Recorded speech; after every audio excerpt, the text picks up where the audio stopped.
Suddenly there came a tapping, as of someone gently rapping at my chamber door. "'Tis some visitor," I muttered, tapping at my chamber door. "Only this and nothing more." Ah, distinctly I remember, it was in the bleak December, and each separate dying ember wrought its ghost upon the floor. Eagerly I wished the morrow. Vainly I had sought to borrow from my books surcease of sorrow.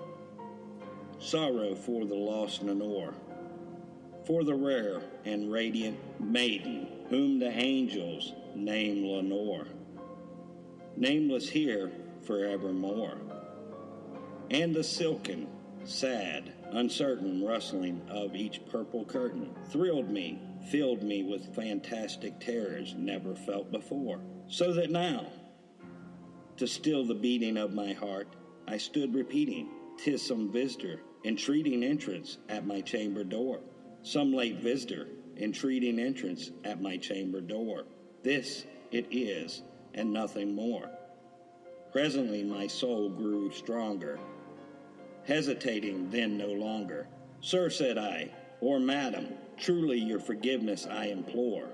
But the fact is, I was napping, and so gently you came rapping, and so faintly you came tapping at my chamber door, that I scarce was sure I heard you.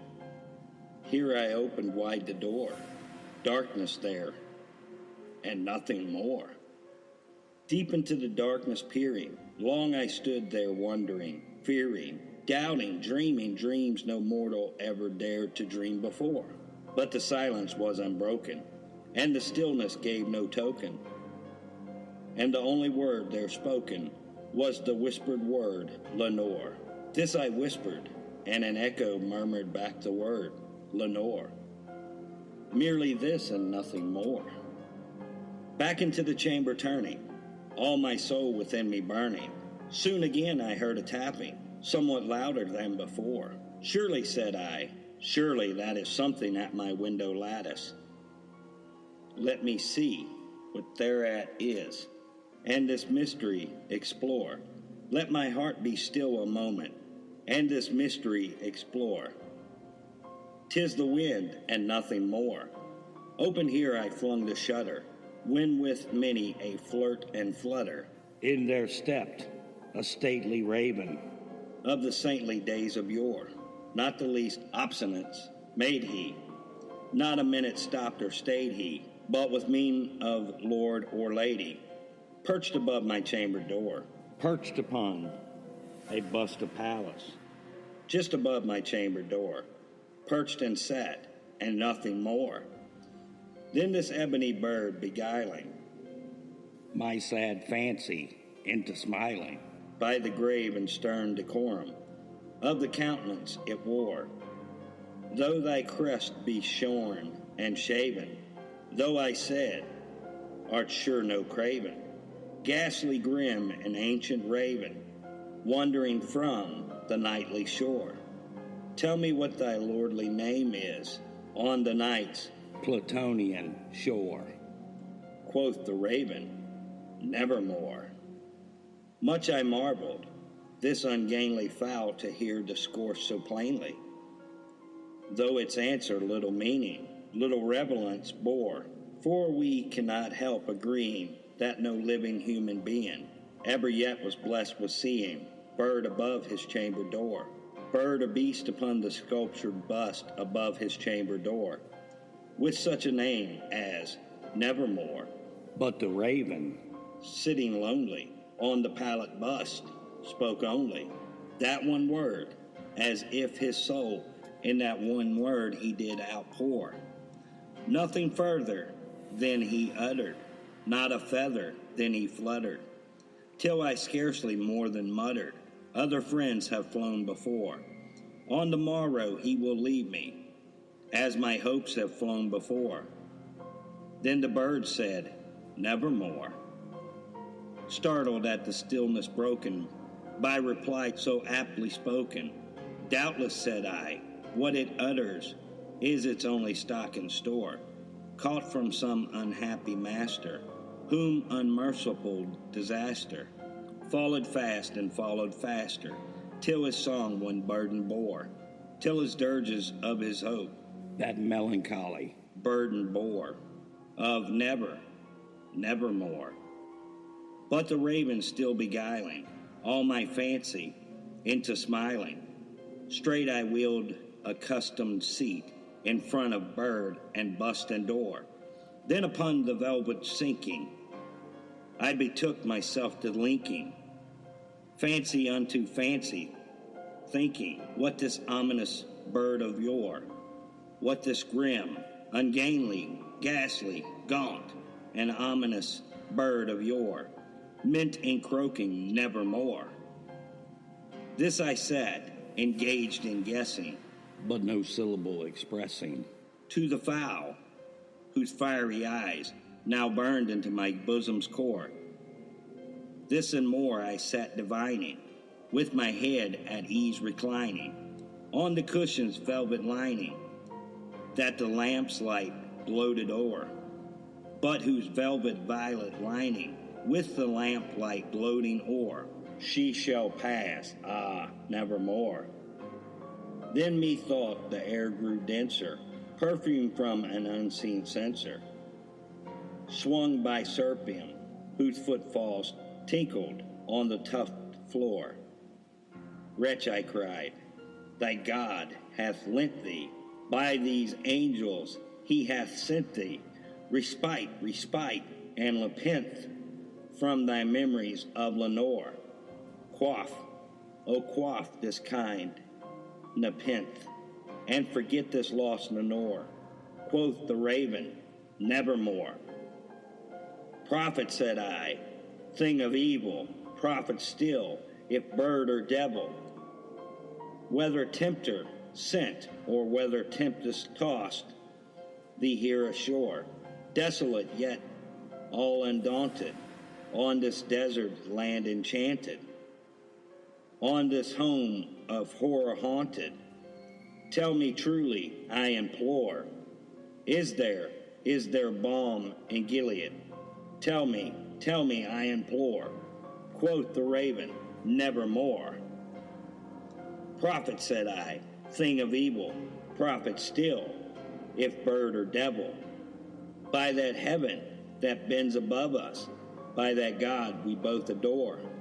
Tell this soul with sorrow laden, if within the distant Aden it shall clasp a sainted maiden, whom the angels named Lenore, clasp a rare and radiant maiden, whom the angels named Lenore.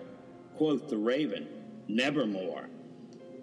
Be that word our sign imparting, bird or fiend, I shrieked upstarting, get thee back into the tempest and the night's Platorian shore. Leave no black plum as a token of that lie thy soul hath spoken. Leave my loneliness unbroken. Quit the bust above my door. Take thy beak from out my heart, and take thy form from off my door. Quoth the raven, nevermore. And the raven, never flitting, still is sitting on the pallet bust of Pallas, just above my chamber door. And his eyes have all the seeming of a demon that is dreaming, and the lamplight o'er him streaming throws his shadow on the floor.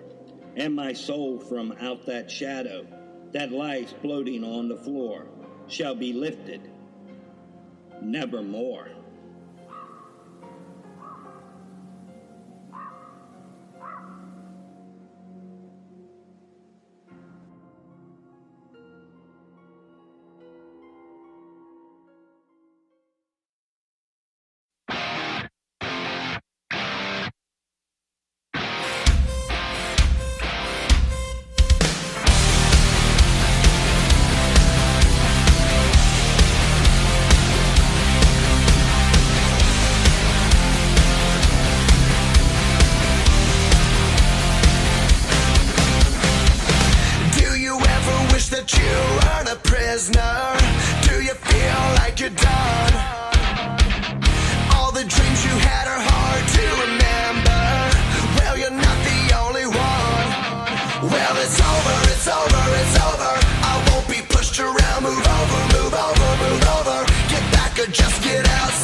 it's over, it's over, it's over.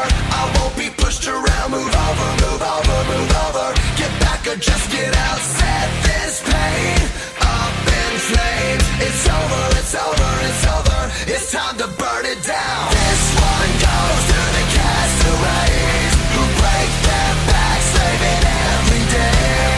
All these things I can do without, gonna burn it down, burn it down. Burn it down, burn it down. Burn it down, burn it down.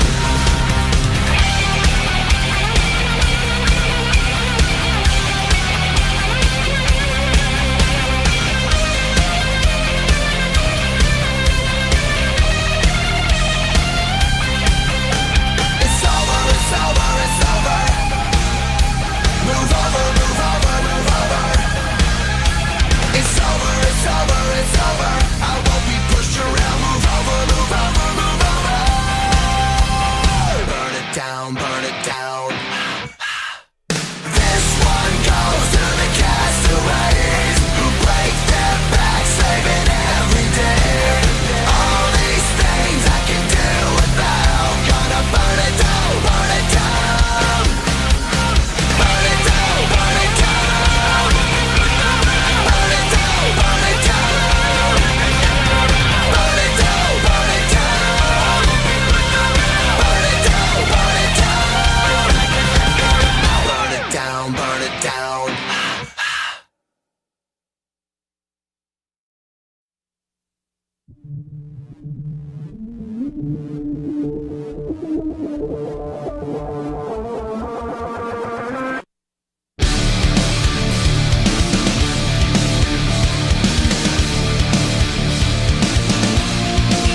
No turning back now. I'm moving ahead toward the way out. Don't you hate how we get left behind in the fallout? Take a breath and take heart instead of pulling apart when you find yourself back